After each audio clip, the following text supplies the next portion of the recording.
بالك بالك.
تعرف القبون نادي نتكلموا كبير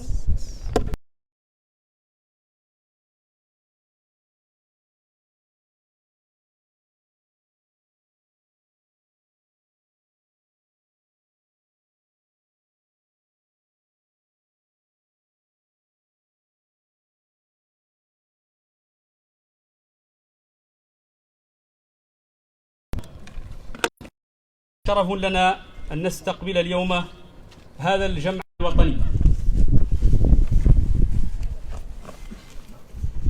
بسم الله الرحمن الرحيم. Ladies and gentlemen, dear guests, welcome in Mauritania, land of generosity and hospitality. It's an honor for us to host this large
وقد تجسد ذلك في إنجاز العديد من الأعمال المشتركة خلال المرحلة التحضيرية من أجل وضع تصور في سيناريوهات تدريب ثرية بالمعطيات تكتيكية، لكنها في نفس الوقت تضمن تحقيق هدف التمرين، وهو تنمية قدرات العملياتية لقوات الساحل الإفريقية في إطار شراكة متعددة الجنسيات.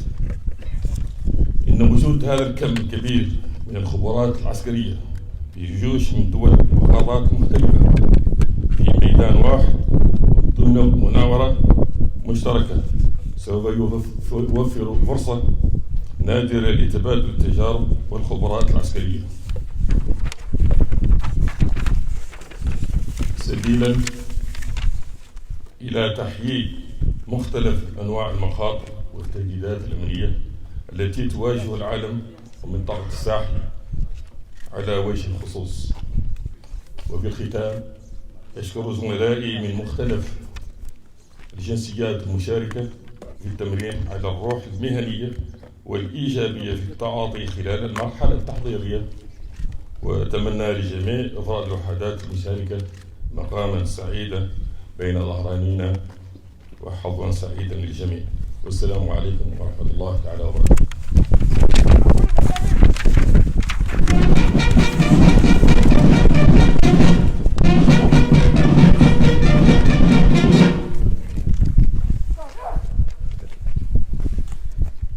الكلمة الآن هي للسيد اللواء قائد القوات الخاصة الأمريكية في إفريقيا. The speech now is for the Brigadier General South Africa Command.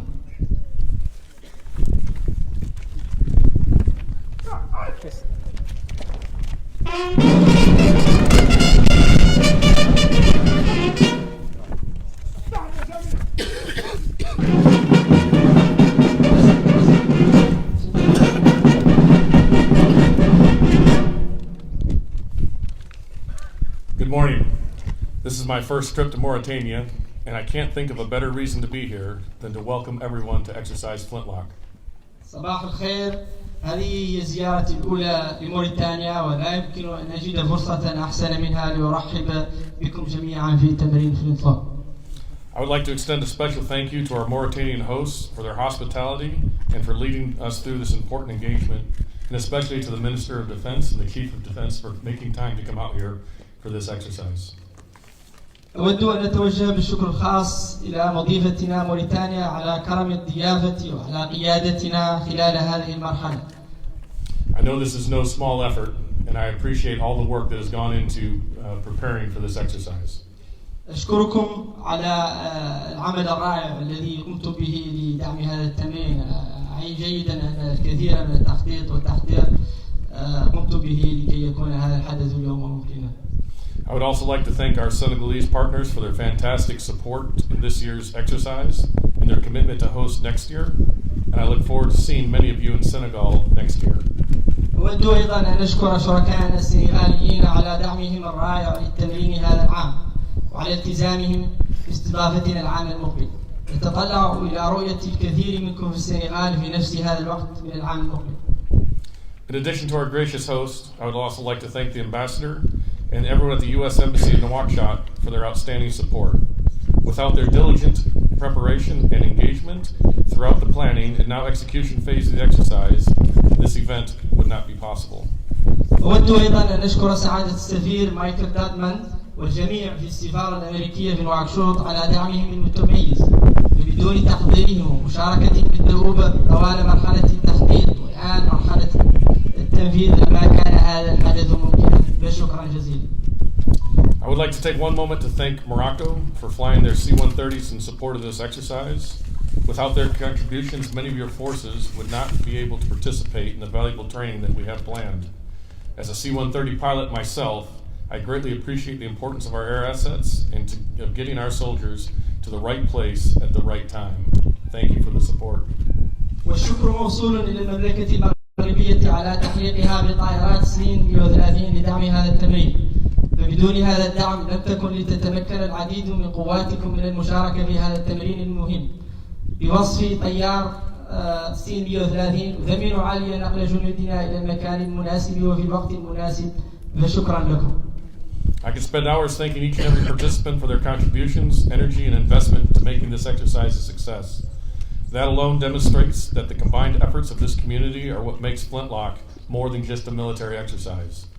We are training together, sharing burdens, increasing our interoperability that builds the relationships and trust that we need so that we can continue to collaborate and cooperate to counter a common threat. يمكننا أن نقضي ساعات أشكر كل مشارك على مساهمته القيمة لإنجاح هذا الحدث المهم. إن تضافر كل هذه الجهود معا وما يجعل فلنتلوك مجرد تدريبات عسكرية.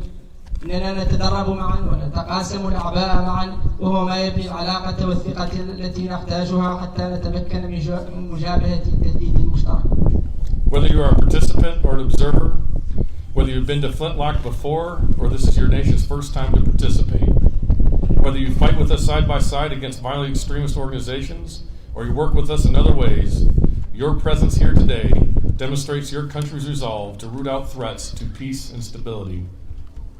إننا نثمن مشاركتكم جميعا، سواء الذين شاركوا في السابق أو الذين يشاركون في أول مرة، سواء كنتم تقاتلون معنا ضد المنظمات المتطرفة والعنيفة، وسواء كنتم تعملون معنا بطرق أخرى، فإن وجودكم هنا اليوم هو خير دليل على تصميم بلدكم على القضاء على التهديدات التي يتعرض لها السلام والاستقرار. ففي الساحل In the Sahel, we have seen these threats grow over the past year as terrorists continue to kill innocent civilians, close schools, disrupt markets. These violent extremist groups represent a threat not just to this region, but across the continent, even reaching out to many other parts of the world. ففي الساحل رأينا هذه التهديدات تنمو خلال العام الماضي، حيث يواصل الإرهابيون قتل المدنيين الأبرياء وإغلاق المدارس وتعطيل الأسواق. هذه الجماعات المتطرفة العنيفة لا تمثل تهديدا لهذه المنطقة فحسب، بل وحتى جميع أنحاء القارة، ويمكنها الوصول حتى إلى العديد من مناطق العالم الأخرى. This year's exercise will focus on communication. Our enemies that we face do not recognize sovereignty. They do not respect borders, and they do not protect human rights or dignity. They exploit grievances. They promote discord and chaos. They oppress the civilian population and attempt to destroy our children's future. To meet this challenge, we must continue to work together by improving our bilateral and multilateral relationships, building better communications, and sharing information to build trust and understanding across the region. سيركز تمرير فلنتلوك هذا العام على الاتصال.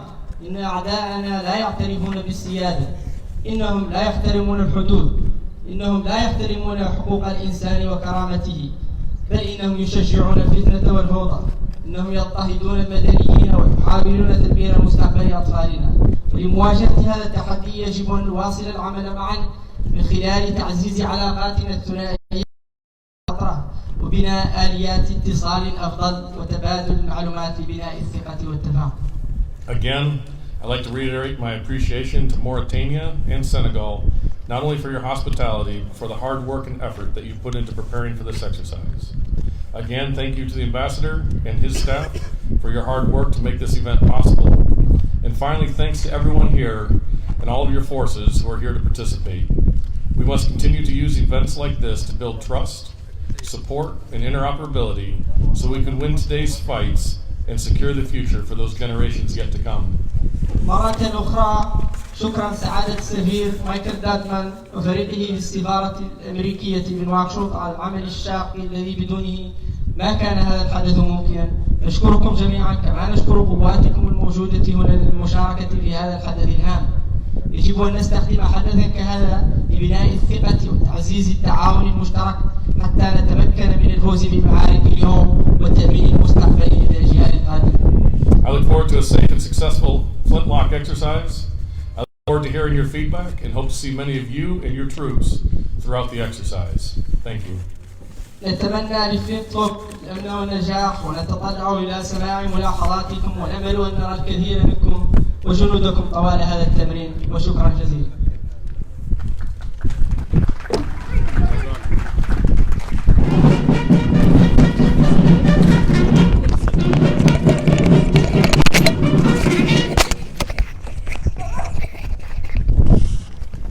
الكلمة الآن هي لسعادة سفير الولايات المتحدة الأمريكية المعتمد في بلادنا.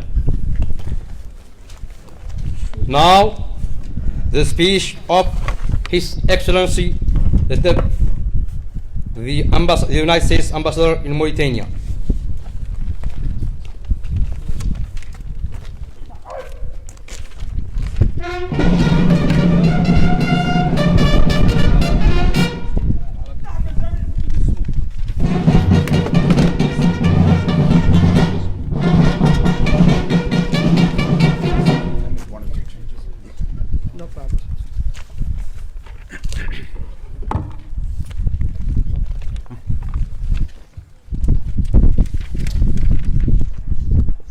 Minister of Defense Sanana, General El Amin, Monsieur Le Wali, all the representatives of Adrar and Attar who are here today, Brigadier General Anderson, and our military colleagues from the United States, Mauritania, and all of the countries involved in Flintlock this year.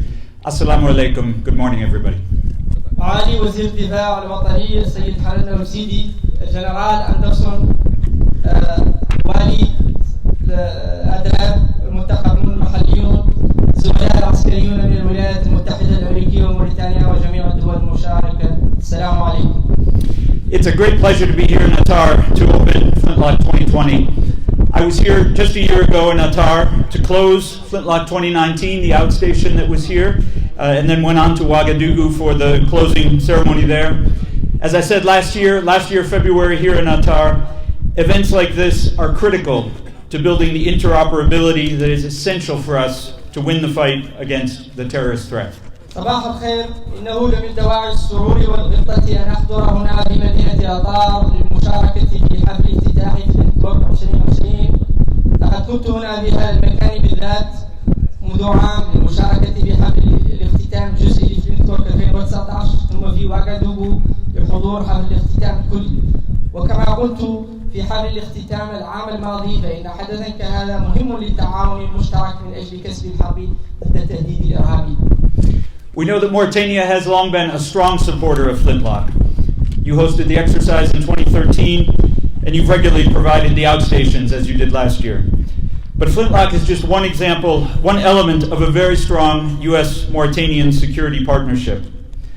My government is very proud that with American support and training, Mauritania's military has been so successful in confronting the terrorist and extremist threat over the past decade in Mauritania.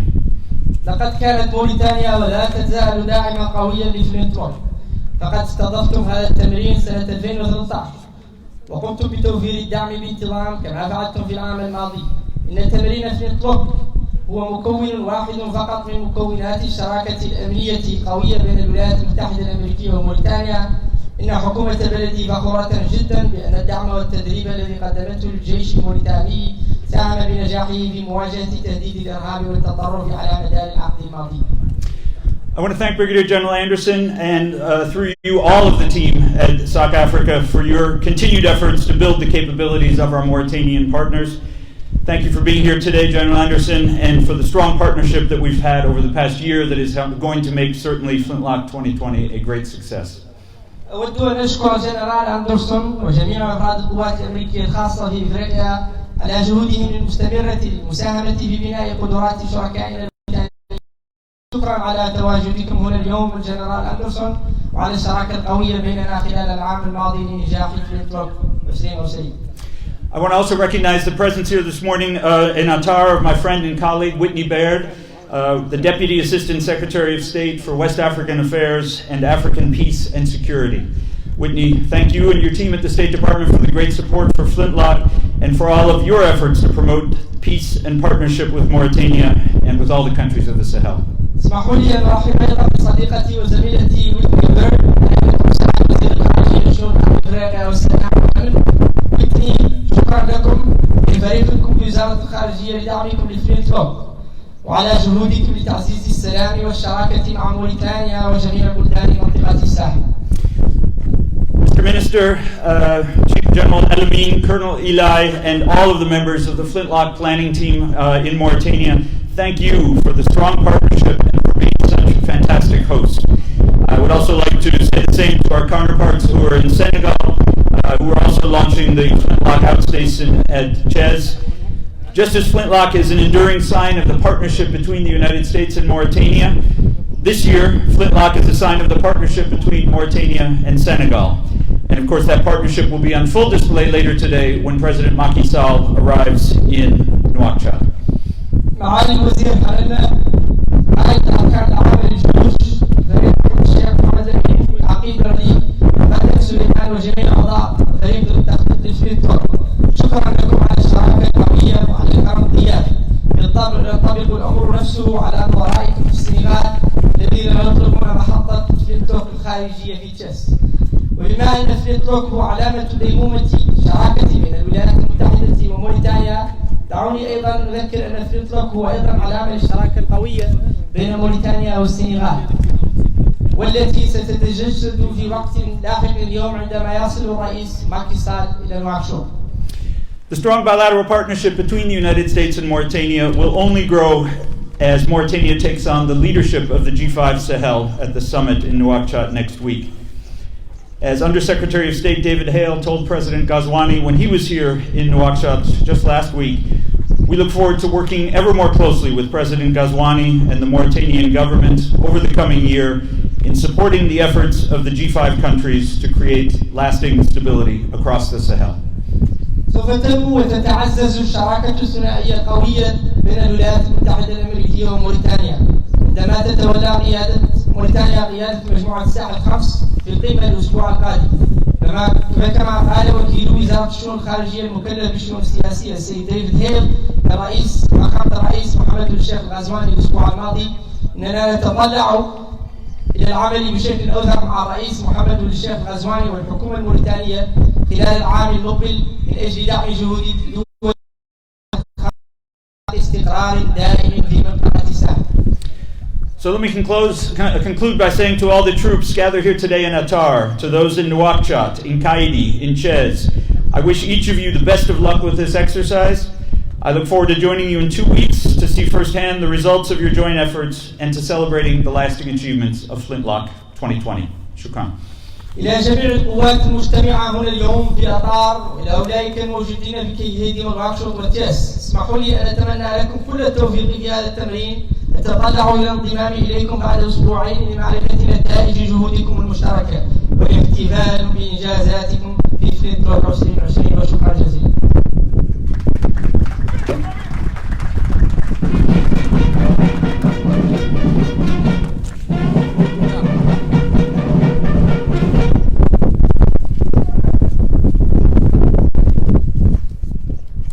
أيها السادة والسيدات، الكلمة الآن لمعالي وزير الدفاع الوطني.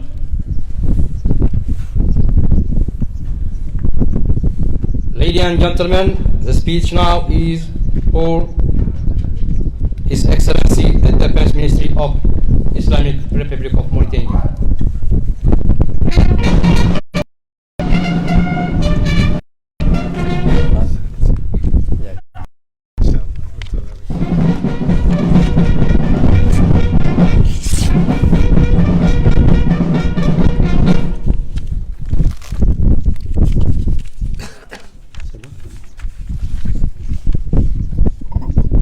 بسم الله الرحمن الرحيم والصلاة والسلام على نبيه الكريم. السيد الوالي، السيد قائد الأركان العامة للجيوش، السيد رئيس المجلس الجهوي لولاية أدرار، سعادة سفير الولايات المتحدة الأمريكية في نواكشوط، السيدة نائبة كاتب الدولة الخارجية الأمريكية، السيد اللواء قائد القوات الأمريكية الخاصة في إفريقيا، السادة الضباط، السادة ضباط الصف والجنود، السادة المنتخبون، أيها المشاركون، يسعدني أن يجمعنا اليوم حدث هام ذو طابع عسكري نوعي بناء تشارك فيه جيوش 34 دولة صديقة سعيا إلى تحقيق أهداف في المنطقة والعالم، وعلى رأس تلك الأهداف تحقيق السلم في منطقة تستحق شعوبها الأمن، وتسعى حكوماتها جاهدة إلى تحقيق الاستقرار بكل الوسائل الناجعة عبر مقاربة فكرية تنموية وأمنية طموحة. هذا الحدث الهام هو تمرين فلنتلوك 2020 الذي تستضيفه بلادنا للمرة الثانية. واسمحوا لي هنا أن أرحب بكل المشاركين في هذا التمرين من جيوش الدول الصديقة في موريتانيا، أرض التسامح والاعتدال والإخاء. أيها السادة والسيدات، إننا إذ نقف اليوم هنا بأقدام راسخة على أرض موريتانيا بهذا العدد من الرجال والنساء من أصحاب الكفاءات المهنية المتميزة، فإننا نمهد للرفع من كفاءة جيوشنا للتصدي إلى كل ما من شأنه أن يزعزع الأمن والاستقرار في المنطقة. فأنتم أيها الضباط وضباط الصف والجنود المشاركون لستم حملة سلاح فقط، وإنما تحمون منظومة من القيم الإنسانية المشتركة النبيلة. أيها السادة المشاركون، لقد بنت موريتانيا مقاربتها الأمنية على استراتيجية متعددة الأبعاد تقوم على إنشاء جيش متكامل الأركان، ومقاربة فكرية وسطية، وسياسة تنموية ناجعة، وترسانة قضائية قوية. ونحن مستعدون لتقاسم تجربتنا معكم والاستفادة من تجاربكم من أجل تحقيق الأمن والاستقرار المنشودين. أيها السادة والسيدات، إن هدفنا المشترك من هذا التمرين هو رفع الجاهزية القتالية، مما يمكن قواتنا من خلق الظروف المواتية لتنمية متكاملة.